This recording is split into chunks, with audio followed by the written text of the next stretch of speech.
May panawagan sa administrasyon ang isang dating opisyal ng Malacanang sa gitna ng issues sa flood control at mga usapin ng katiwalian sa bansa. Alamin kung sino sa balitang ihatid ni MJ Mondihar. Bakit hindi siya nag-recuse? Masyadong maliwanag, nagkukutsabaan kayo lahat para may pasok yung si Remulla. Kaya dapat hindi nyo ipagpilitan si Remulla. Para kay dating Chief Presidential Legal Counsel Sal Panelo, hindi dapat ipagpilitan ng administrasyon na gawing ombudsman si Justice Secretary Boying Remulla.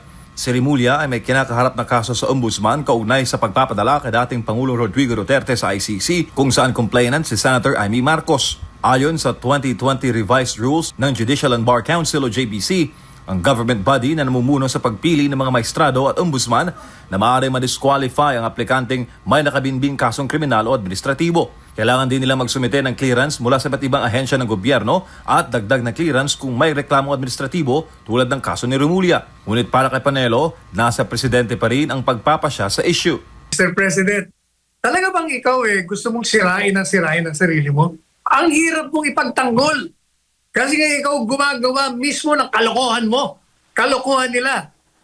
Complicit ka Tinotolerate mo sila Bukod sa issue sa JBC, sinabi ni Senator Amy Marcos na may ugnayan umano sa pagitan ng bagong talagang OIC Ombudsman na si Dante Vargas at Remulla. Anya, naging kaklase ng asawa ni Vargas si Remulla sa University of the Philippines College of Law. Sinabi rin ni Senator Marcos na nakararanas umano ng matinding pressure si Acting Ombudsman Vargas upang ibasura ang mga kasong kriminal at administratibong isinampa versus Remulla para umano maging qualified ito bilang ombudsman.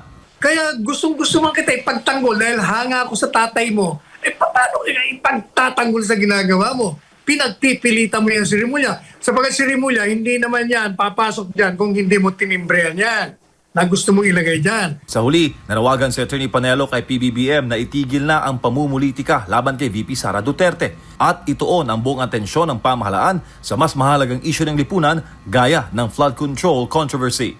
Tigilan nyo na yan. Meron ka pang halos 3 taon pa o mga 2 taon mahigit upang makarecover ka para yung tatay mo maging proud sa'yo. Sayang ka. Sayang ka. BBM, sayang ka. Para sa Diyos sa Pilipinas kung mahal, MJ Mondihar, SMNI News.